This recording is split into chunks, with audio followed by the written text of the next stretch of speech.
Hey, Abby, thank you so much for the dream interpretation request. Thanks for being here. It has been received. We're going to get you some answers to what your mind's trying to do while you're asleep. So, in case you're new here, hit subscribe, stick around, check out some of the other videos. But just to kind of give you the flow of what we do, I'm going to read through your request, talk about the symbols, and then how they can be applied, sort of what that means for your life. So, let's get going. Good morning, Jesse. Hey. I keep having dreams about my toxic, covert narcissistic ex. A little background. It has been over a year since we last spoke/saw each other. I left him while he was at the doctor's office. He didn't know I was leaving, and when he came home, I wasn't there. One of the reasons I left is because of how I was treated while visiting him. I lived over 6 hours away, and he told me he wanted to pursue a relationship with someone in Southeast Asia that he had never met. There wasn't a goodbye between us. I blocked him before I left his house, changed everything, and fell off the grid.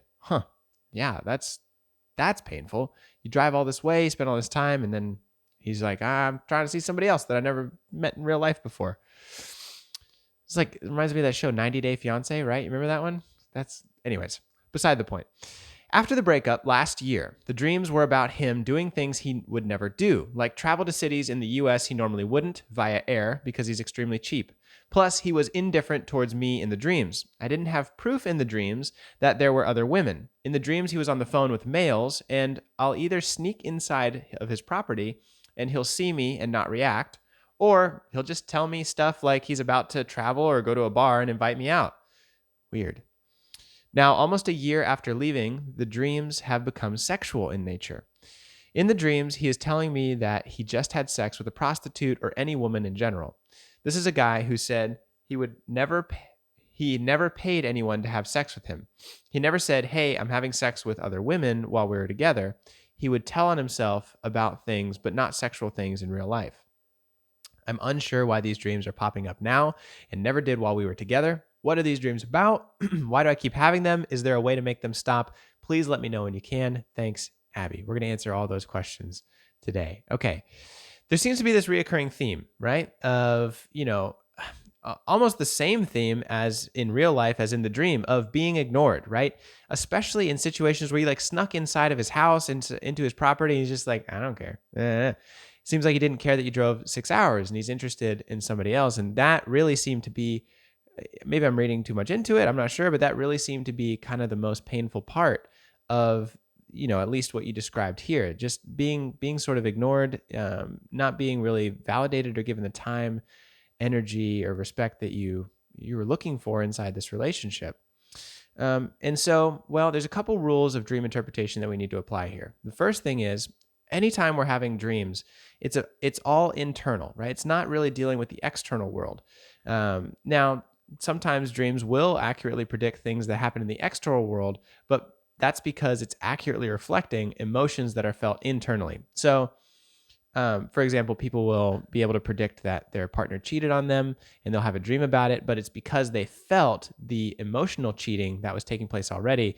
And so they were able to dream about that and kind of answer those questions.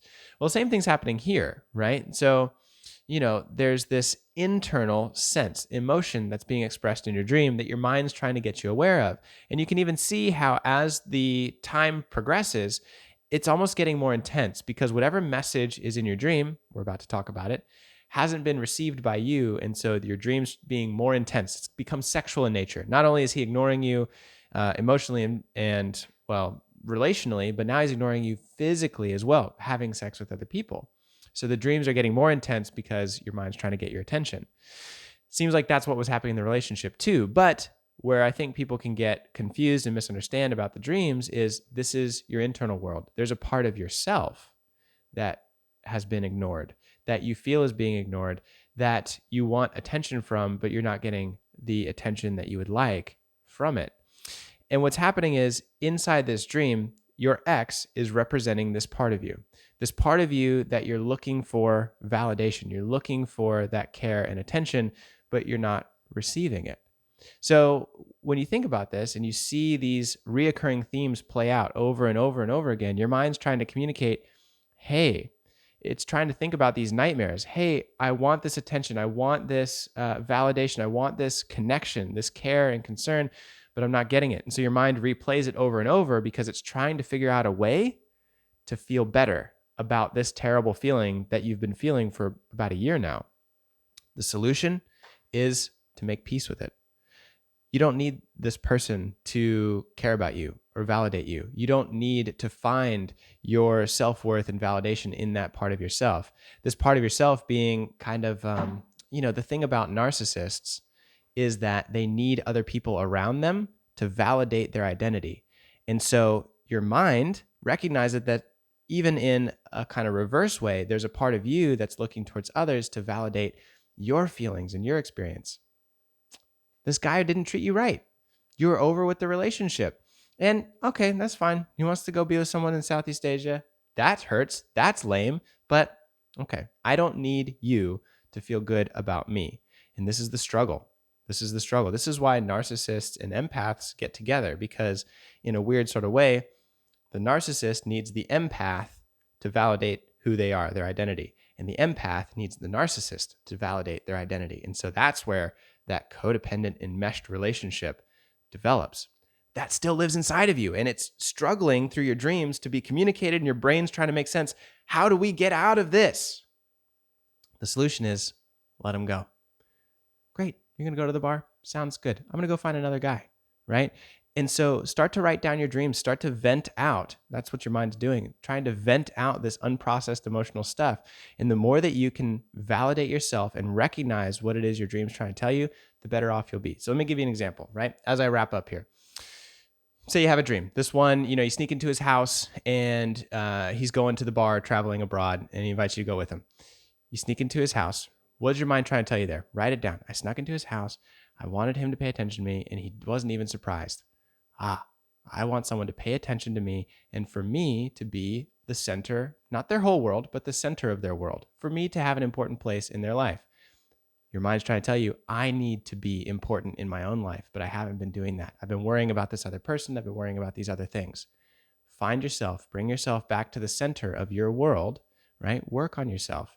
Find these relationship problems inside of you and work through them, and the dreams will stop. So I think that answers the question. What are these dreams about? Why do you keep having them? This is why. Is there a way to make them stop? All three questions answered. The best way to do that, I say, is to find a mental health counselor, work through it. If life coaching, hypnotherapy stuff can be of help, which I think it very much can, let me know. Happy to be there for you. Any other questions, send me an email, put it in the comments below. I really hope that gives you some insight into what's going on. It's your mind just trying to make sense of the pain emotionally that you felt and trying to engineer a way out of it, but it's stuck in a rut. Validate yourself. Recognize that you can get out of this and you don't need other people to tell you. And to validate who you are in your identity. It's a struggle we all fall into. So, Abby, I hope that helps. Thanks for sending me this request, and I look forward to seeing you next time. Until then, peace.